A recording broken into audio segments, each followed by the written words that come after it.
I actually just got done of recording another one of these with somebody else who's also in Kansas City. I thought that Nice. was pretty interesting that, yeah, both of Okay. you reached out to me from that one specific area of the world. I thought that was pretty funny. But yeah, so I was looking at your LinkedIn profile and it seems Mhm. like you've worn a lot of hats in tech so far. Do you want to just take me through your career to date? Because it seems like you've got a lot of experience in a vast amount of different types of role. Yeah, I did my bachelor's in computer science, which laid a foundation for me, but I wasn't sure what to get into. So I started off being an Android developer. Before that, I was a Yeah. machine learning intern at first, just to get my foot into the career aspect of it, where I went through some machine learning algorithms, just the basics, and then the internship, my supervisor helped me on a hands-on project where we built breast cancer analysis, like the projection of how we can predict a breast cancer. Off of an image or something, or Oh yeah, like an X-ray yeah, okay. image as well as X-ray. It's a black and white image. It's normally a colored image, but we convert it into black and white so we can see the plots on it, right? We normally measure it through graphs. The black and white image gives us a better picture and clarity over things with Okay. that. And then I moved into a role as an Android developer, where that was my first actual job, I would say. This was in India. I started off my career being an Android developer. My project was basically into creating apps for smart city parking. So I used Okay. Yep. XML, Java, and Android Studio. My major part of this project was to create GeoJSON plots. From the top view, we can see which plots are taken and which plots are empty. It was about that. And then I was not very, how would I put this? I was not very comfortable with the job. Not that I was not comfortable, I wasn't interested. My mind was somewhere else. It didn't catch me. And later, I started researching about network security. And then I got this offer from Kindle. I got this offer from Kindle as a tech associate. So this was a pretty good base for me to start off my career as a cybersecurity analyst or network security. I was thinking about this back then itself. So then I got into the job. It was basically a tech support where I worked in a help desk, but later it transitioned into solving problems with DNS servers, DHCP servers, and all that. So from there, I was applying for universities to get my knowledge deeper into this domain. And then I got an offer from St. Louis University for my master's in cybersecurity. That's why I moved to the United States. Yeah, that's cool. Are you still going through that process now, or did you get No, your I completed my master's degree. I graduated in oh, December that's cool. 2024. Congratulations. Yeah, thanks, man. Right. And during my course, I did a part-time on-campus uh, as an AWS developer. So this was not too hands-on, but I would say this was going to be the foundation for the future guys who are going to get into the project. So what we did was created documents on how chatbots work, laid up a foundation design for the chatbots of our St. Louis University's website for them to go click on the website, ask for help, and where it'll take them. Or it just laid a basic foundation for them. So that's, I think it's still in progress. I'm not sure. I'm not looked back into it. So I worked with AWS Lambda and Web3 servers. Yeah. Yeah, that's about it. And I've done a couple of hands-on projects. The major one would be a SIM tool, a SIM honeypot analysis. Have done your, You'll have to explain that to me a little bit. yeah. I got the inspiration from a person called Jack McAdor.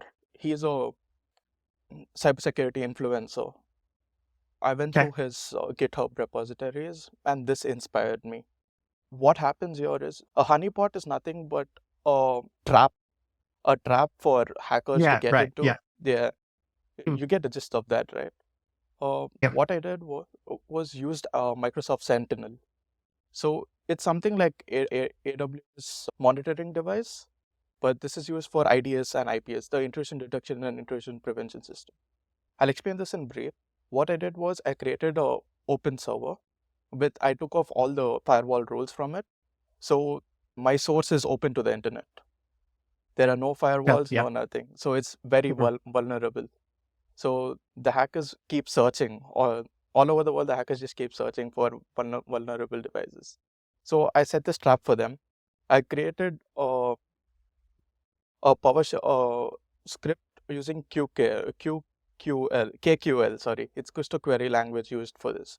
So what I do in this is I take logs from the event viewer and convert the failed login attempts on the machine to be converted into another log file on this Azure Sentinel, and then display it using a graphic user interface which shows their geolocation, their the source IP address, and the destination IP address. With this, I created a global chart which shows the severity of attacks, from where the attacks are coming from, and the time of the attacks, and what time to what time are coming from which part of the world.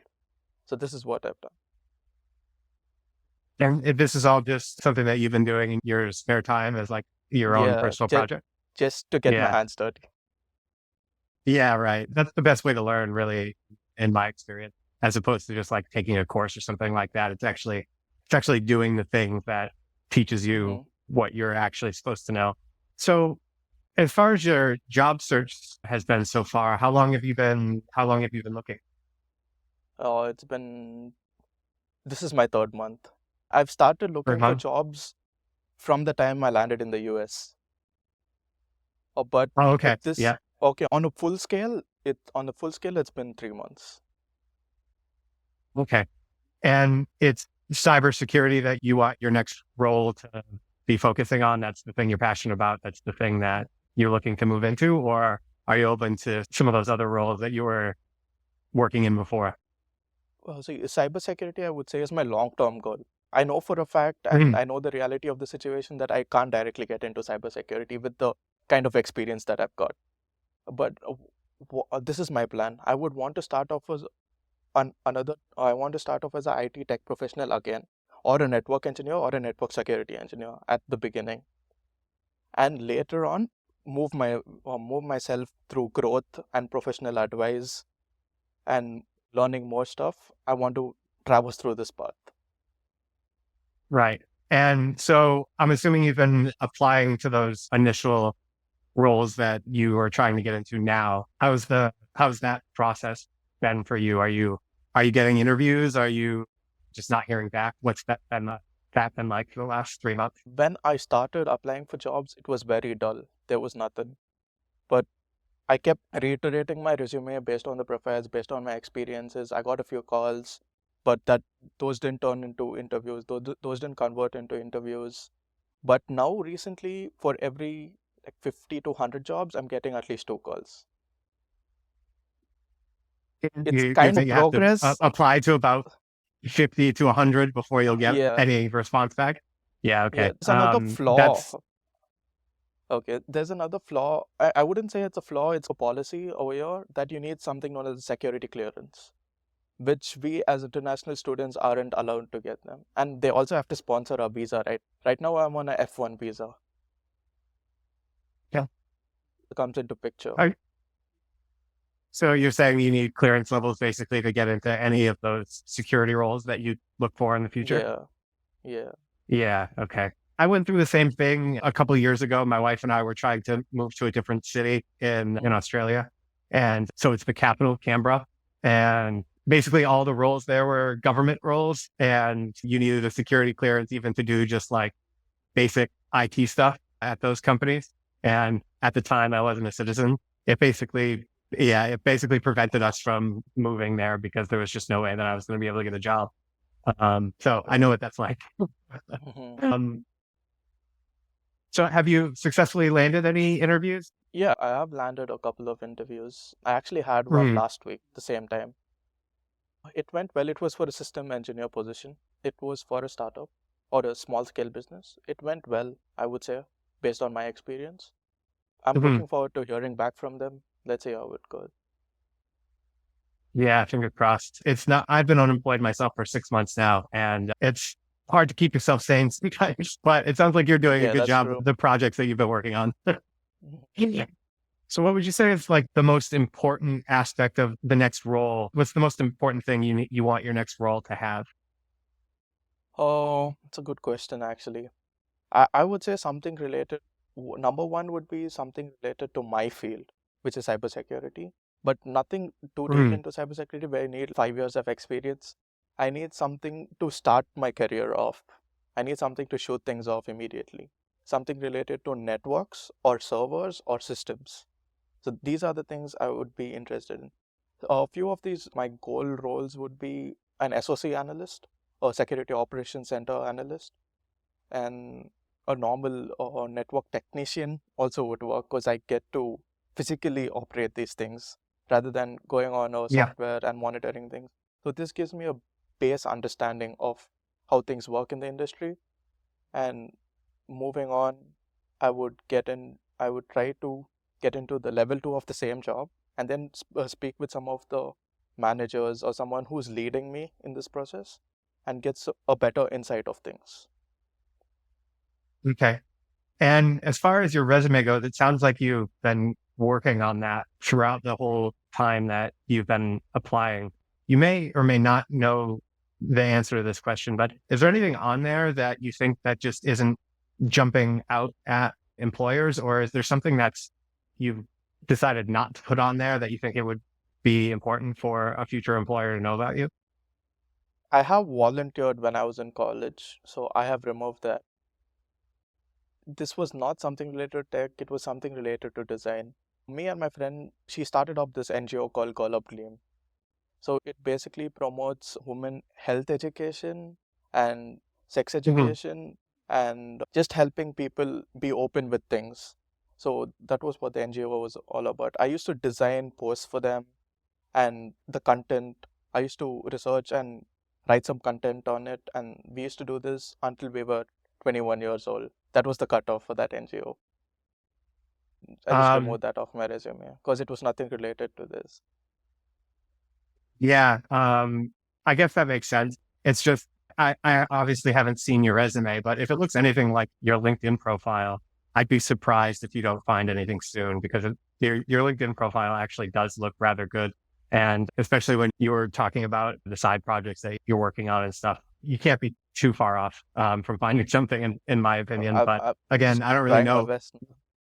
Yeah. I think a lot of us are in the same situation, which is why I'm trying to do this interview process thing over LinkedIn because I think it's really hard to get yourself across like who you are in just a Word document. You know what I mean? And like I haven't seen your resume and I don't know how or if you've put that project that we talked about on your resume as part of it. But listening to you talk about it, it definitely seems like you know what you're doing and you can make it sound more impressive by talking about it. So hopefully this gets you some more traffic on LinkedIn, gets you noticed by recruiters, gets you noticed by people from companies that you're applying to and stuff like that. Is there anything you'd like to mention here that we haven't covered yet that you feel is important? Oh, I have few more projects that I I have done it, but I haven't posted it on my GitHub. But I could tell you something about it. It's just Yeah. Yeah. Active Directory management and automation. Okay. Basically, a lot of organizations and the industries use Active Directory to manage the users, the not components, I would say the servers and the PCs that they use. When a Yeah. user gets locked out, or they call the IT support, ask them to change their password or lock or like unlock their account. What I've done is I tried practicing this, but in a very practical way. So I created a onboarding and offboarding process of new employees and old employees who are leaving the company. I practiced automating a number of employees that are migrating from one part of the world to another part. Like I created a lot of OUs and then I migrated them from one part to another part using PowerShell scripting. So this was Okay. another Yeah. project that I did. And what I'm currently working on is I had a old laptop which I converted into I just install Ubuntu server, and now I'm trying to convert it into a NAS, a network attached storage. Just for myself and sometimes my friends, when they Yeah. want to watch movies, they don't have to go stream. They can just take it from me, and then we can have fun. So it's just something Yeah. practical that I'm doing. Yeah, that's interesting. I haven't really worked in that Microsoft space much recently over the last, I don't know, 3, 4 years. But that's basically how I got started in the industry as well. I ended up at an MSP when I was 25, and I did that for about 7 years before I moved into cloud. It's unfortunate you're not based in Boston because I have a lot of contacts there that I could probably introduce you to. Like my Wait, old boss is still out there doing his thing. But yeah, if you ever decide to move to Boston or move to Sydney, let me know because I'm happy to yeah, introduce you to people. I'd be happy to connect with them regardless, man, because I'm open to relocation, by the way. Oh, okay. So you're not firmly planted in Kansas City then? Yeah. Yeah. Okay. Cool. Well, we can definitely exchange messages after the call anyway, and maybe there's something I can do to help. And also, if you want to send me your resume after the call, I'm also Mhm. happy to take a look at it and give you any edits that I think you might want to make. I would Obviously, I'm not really doing the greatest appreciate, job man. myself because I haven't gotten a role yet either. But yeah, hopefully the market's starting to turn around, and I wish you all the luck in the world. Is there anything else that you want to get out before we disconnect here? Is it okay to ask you how you got into the industry? How was your learning phase? What is your first job? Yeah, so yeah, I didn't go to school planning to Mhm. work in the tech industry. I went for physics. I got my bachelor's degree in physics, and then I started my master's in nuclear physics. But I dropped out after a year of that. That was just too much money. And then I got a referral from a friend who worked at a medical software company. So through that referral, I got my first tech job. It was somewhere between an applications support and programmer. If there were issues with a program, I would have to go and like actually debug the code to try to figure out what was going on and then write edits to the code to fix it. But yeah, I did that for 3.5 years, just lucked into a help desk role at a managed service provider. I did that for 3 years. And then I moved over to Sydney with my wife, worked in some more MSPs, got bored with one that I was in because there wasn't a lot of work to do. So just started studying cloud and ended up getting a role with Deloitte with just my cloud practitioner cert. So that just tells you how much the market has changed from 2020 to now. But Yeah, yeah, man. that's my story. Yeah. It's pretty impressive what you've done till now. I'm pretty sure you'll get a job soon too. Yeah, well, who knows? Fingers crossed. It's been 6 months already. I'm just lucky to have the support that I have, and I'm sure you could probably say the same thing yourself. Yeah, man. Oh, of Yeah, course. I yeah. just saw your advertisement on LinkedIn, and I just saw you putting something towards the community, giving it back to the community. I was like, why not get into this? Yeah, I talked to one person earlier this morning, you're number two, and hopefully I have someone coming on next week as well. So just hoping to bring some traffic to your profiles. Hopefully someone finds what you said interesting and wants to connect with you and hopefully get you a role. Yes, sir.